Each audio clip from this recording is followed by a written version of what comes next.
আসসালামু আলাইকুম, সবাই কেমন আছেন? আলহামদুলিল্লাহ আমি ভালো আছি।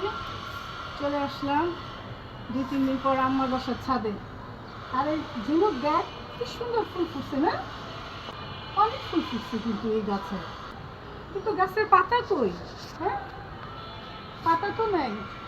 আর এই যে মাশাআল্লাহ সবেদা গাছটা একটু ভালো হচ্ছে এখন, মাশাআল্লাহ খাবার টাবার ঠিক মতো পড়ছে। আর এই তো আমাদের হাসনা হেনা ফুল ধরেছিল, এখন নাই, ফুলটা ঝরে গেছে। আর এই যে আমাদের আম গাছ মুকুল ধরেছে। আর এই যে বড়ই গাছেও নতুন অনেক পাতা হয়েছে।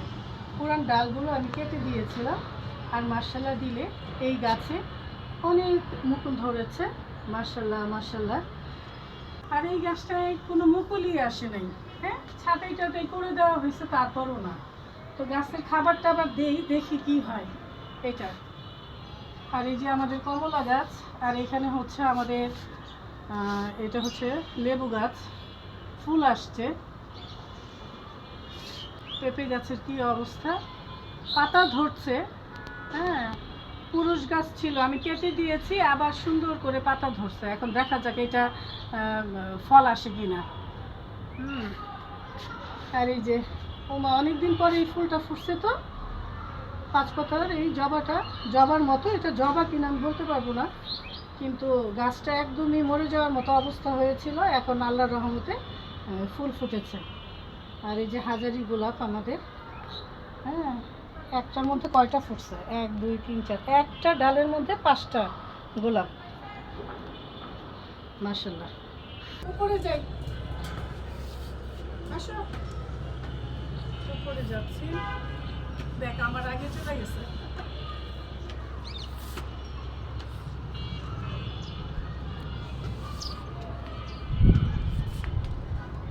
মাশাআল্লাহ, এই ফুল গাছগুলো দেখলে না এত ভালো লাগে আমার কাছে। এই ছাদের এইটা ডালপালা আমি কিছুই কাটি না, সমস্ত জড়ো হয়ে থাকে, এটাই দেখতে ভাল লাগে আমার কাছে।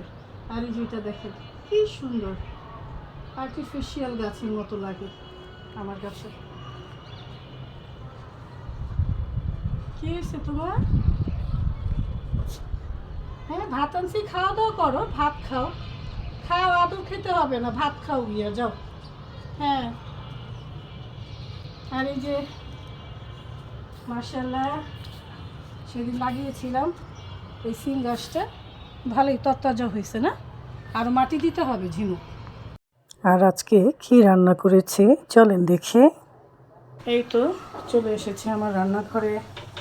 আজকে পাবদা মাছ রান্না করব, আর পালং শাক রান্না করছি চিংড়ি মাছ দিয়ে। ভাতও বসিয়ে দিয়েছি। পাবদা মাছটা আমি ভেজে নিব, তাই হলুদ দিয়ে দিলাম, শুকনো মরিচের ফাঁকি দিলাম, লবণ। এখন মেখে নিব। এই তো মাছটা মেখে নিলাম, হয়ে গেছে পালং শাকটা। এখন পাবদা মাছটা ভেজে নেব।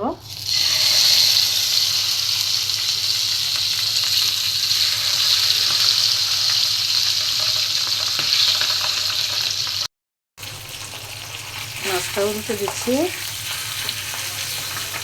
পাবদা মাছগুলো বেশ বড়।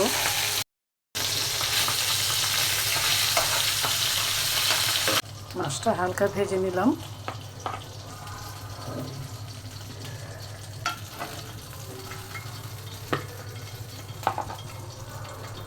আরও 3টা দিয়ে দিই এপাশে।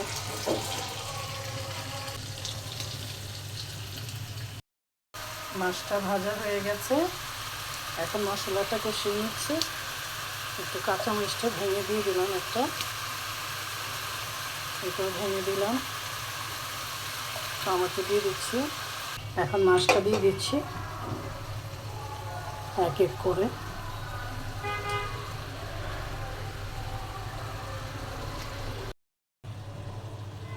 বলের হলুদ মরিচগুলো আমি পানি দিয়ে একটু গুলিয়ে দিয়ে দিচ্ছি তরকারির মধ্যে। ঢেকে দিচ্ছি কিছুক্ষণের জন্য।